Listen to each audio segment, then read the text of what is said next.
এখন মাল ডবল দিবে কেন? কেন ডবল দিবে? আমি ডবল চাই। নিম্নমানের সামগ্রী ব্যবহার ও অনিয়মের অভিযোগে পাকা সড়ক সংস্কার কাজ বন্ধ করে দিয়েছেন বিক্ষুব্ধ এলাকাবাসী। ঠিকাদারের বিরুদ্ধে খারাপ মানের ইটের খোয়া, বালি ও কম পরিমাণ বিটুমিন ব্যবহারের অভিযোগ তুলেছেন স্থানীয়রা। কুড়িগ্রামের ফুলবাড়ী উপজেলার শাহবাজার থেকে ঘোগারকুঠি সরকারি প্রাথমিক বিদ্যালয় পর্যন্ত সড়ক সংস্কারের সময় এই ঘটনা ঘটে।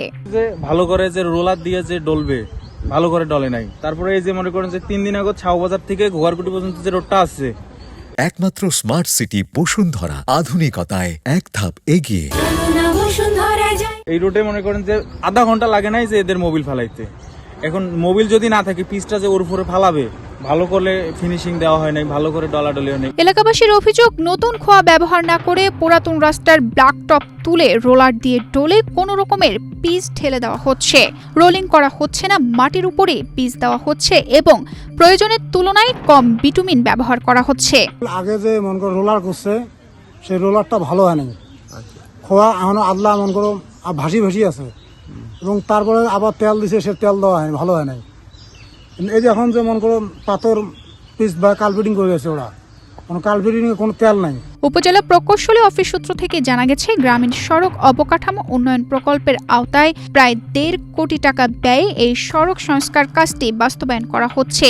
কাজটি পেয়েছে মেসার্স ইফতি ট্রেডার্স। এ বিষয়ে সাফ ঠিকাদার বলেন, কাজ না বুঝেই অনেকে অনেক কথা বলছে। এস্টিমেট অনুযায়ী কাজ হচ্ছে, হ্যাঁ, অনেকেই বোঝে না।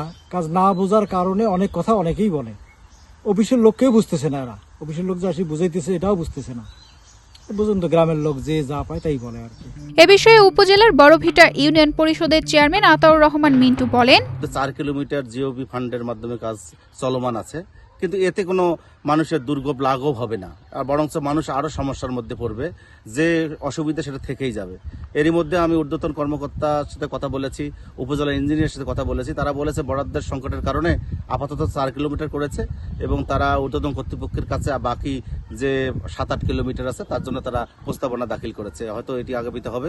আমি আজকে আপনাদের মাধ্যমে অনুরোধ করি যাতে করে আগামী দিন খুব অল্প সময়ের মধ্যে রাস্তাটি কাজ বাস্তবায়ন করা হয়। তবে এ বিষয়ে কথা বলতে রাজি হননি ঘটনাস্থলে থাকা এলসিডির কার্য সহকারী ও উপসহকারী প্রকৌশলী। উপজেলা প্রকৌশলী মামুনুর রহমানের সঙ্গে মোবাইল ফোনে একাধিকবার যোগাযোগের চেষ্টা করা হলেও তিনি ফোন রিসিভ করেননি। এলাকাবাসীর দাবি, কাজের মান যাচাই করে উন্নত মানের সামগ্রী ব্যবহার নিশ্চিত না করা পর্যন্ত তারা এই সড়ক সংস্কার কাজ চলতে দেবে না। তানজিদা রহমান, ইনায়া, বাংলাদেশ প্রতিদিন।